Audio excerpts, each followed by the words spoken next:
Hi there, Derek here from Pacific Coast Auto, and here we're looking at a Mitsubishi diesel Jeep. And it's quite an interesting story actually. The Mitsubishi Jeep is a licensed Jeep that's licensed by, I guess, AMC? I don't know who owned Jeeps back then. But after World War II, Japan needed some, I guess the US military needed some Jeeps to be manufactured by a company here in Japan, and all of the different companies put forward their offer for a Jeep. And actually this is where the 40 series Land Cruiser came from as well, over there. So that was Toyota's offer, and this was Mitsubishi's. And Toyota made an all-new car. Mitsubishi basically took the Jeep and just rebuilt it, and that's what the Army was looking for, and so they got the contract. And so it does have a badge inside the engine bay. Let me just show you that, stating that this is built under license, manufactured in Japan by Mitsubishi Motors Corporation under license from Jeep Corporation USA. And so these vehicles swap a lot of the parts with the CJ style Jeep because they are direct copies.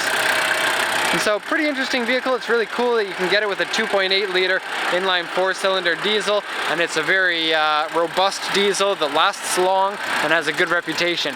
And so pretty interesting vehicle. The prices for these vary a lot because nearly all of them are in pretty poor condition. This one here is, well, on the poor side in terms of rust. It has, it's been repainted a custom color here, as you can see. From afar, it looks pretty good, especially if you take the top off. I imagine it looks better because that top condition is really rough. But if you look up close and personal, there are a number of like paint bubbles, corrosion and whatnot. The auction sheet explains a lot of it, but with a car that's this rusty, it's difficult to get an entire idea about how bad it is unless you look at the vehicle yourself. Okay, so let's take a look at what the auction sheet says about the car. This is an auction grade 2. Auction grade 2 means basically the lowest grade that the auction gives, because there isn't an auction grade 1 in most auctions.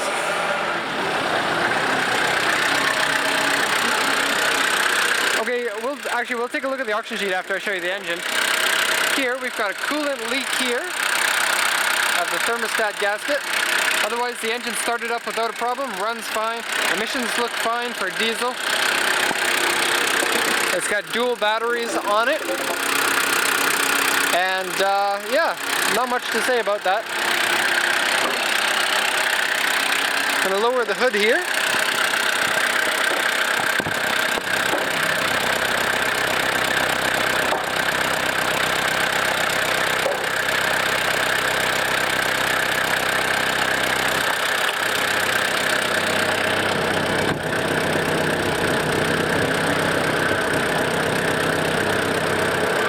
Just like the Jeeps and the Land Cruisers, you've got your hood latches here on the side. Unfortunately, these ones don't seem to work. I'll play around with that later.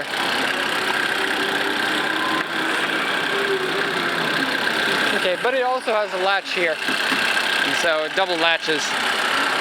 Okay, the diesel engine is noisy, so I'll take a step back to go over the auction sheet. We also have forklifts going around like crazy here. So I'll go over here where it's nice and quiet.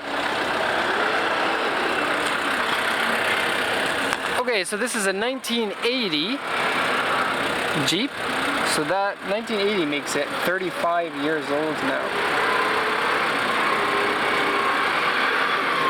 2.7 liter diesel engine, grade 2 with an interior grade C. Oh, it says that this is the original color, but has been repainted. Interesting. Or maybe the original color is not known, but it says it's not color changed here.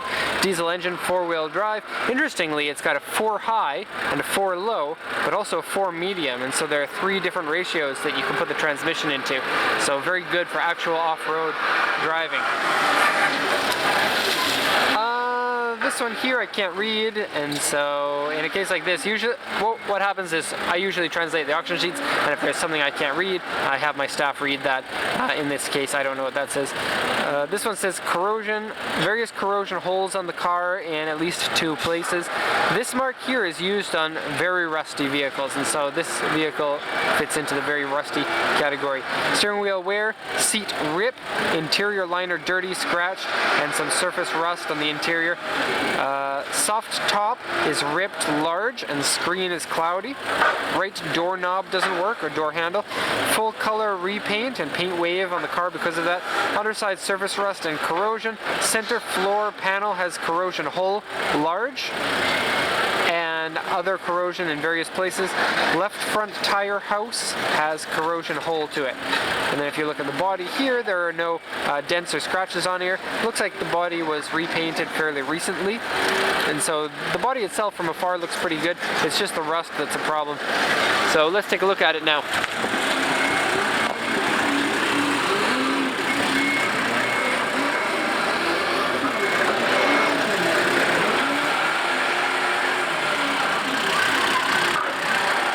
The front looks really good with those aftermarket front fog lights, along with the headlight guards there. The whole underside has been painted with a black paint quite a while ago, and that black paint has peeled in places, so it's a little bit difficult to see which areas are rusty without actually lifting it up and looking at it in great detail. And that's beyond the scope of what we do here in these reviews, and so we haven't done that.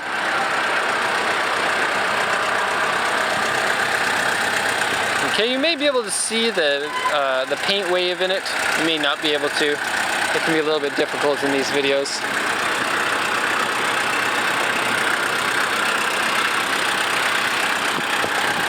Okay, has the really cool fender mirrors here.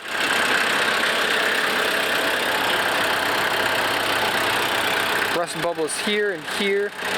It's got some areas like this, for example, that have had body filler added to it, but then wasn't sanded properly. And there are a number of areas like that throughout the car. Here's another example of it. There's a rust bubble here. There's some body filler applied here. A couple of places like this that are rusty.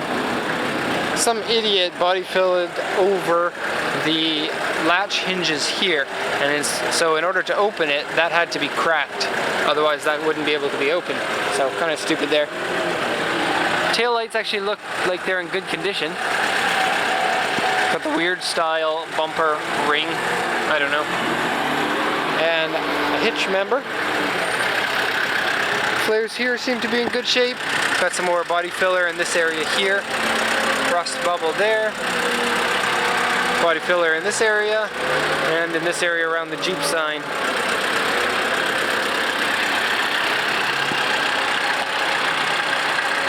One of these that's in really good condition will top $1,000,000 yen, which is just slightly lower than the 40 series Land Cruiser. Aftermarket wheels and tires that need to be replaced because they're not actually in good shape. I'll show you the underside here. It's hard to kind of get an idea about everything on the underside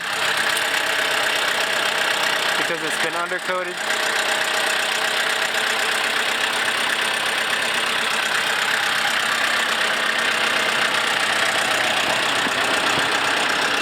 Okay, the windshield here, the whole soft top can be taken off to make it an open top. I'll show you the condition of the soft top, which is pretty rough in a sec. This one here is a hinge for the windshield, so you can flip the entire windshield down. And it's got bumpers here for resting on the hood, so it doesn't damage anything. And your wipers are at the top instead of the bottom, so that's cool. Some body filler rust repair there and there. This one here is a vent that you can open to give you kind of blast-in-the-face air. The way that these doors work is they're just a metal frame with a canvas on top, or leather. And then they have zip-up windows, but this one, the seam is pulled out, and so I'm going to tape that back in. The door handle doesn't work because it's missing a piece of the frame that goes here. And it's just a stick that goes from here up to here. You can take a look at it on the other side. And you can see that the top is moldy in a lot of places, especially in the roof here. There's a lot of cracks and whatnot. Really big, beefy roll bar there. Will make the Jeep look really cool with the top off. I can kind of peek into the back here. They do come with back seats, but it's a really tiny, weird looking bench. These ones have been removed. There's a little bit of rust in the corners there in the back as well. Got those in the other video. Okay, this is the way that the door handle should work, is you close it and latch it like that. But there are no locks on it. Rust on and body filler on this. There's the rust holes in the inner panel that I talked about in the auction sheet. The interior is actually really cool, but no power steering makes it really difficult to turn actually. Your vents are exposed because there's really no dashboard. Bar to hold on here when the driver's driving too fast. You got a little air box here for hot and cold air with a little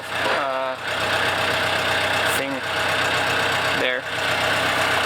Low, high, and neutral, two-wheel drive and four-wheel drive, and 4-speed manual transmission. I don't think you can get these with automatics. Full style e-brake, and your regular 3 pedals there. Grips in the driver's seat. Passenger seat in good shape. I've seen a lot of these have been converted over to Recaro seats because I guess the stock seats don't last very long. And at 35 years old, not a lot lasts long on any car at that age. Okay, so that's the basic walk around of the car. Oh, just want to mention the antenna is really neat looking. Right there. So that's going to be the walk around for the Mitsubishi Jeep 2.7 liter inline 4-cylinder diesel. So thank you very much for watching. If you have any questions, you can let me know in the comment section, or you can send me an email. Thank you very much, and have a nice day.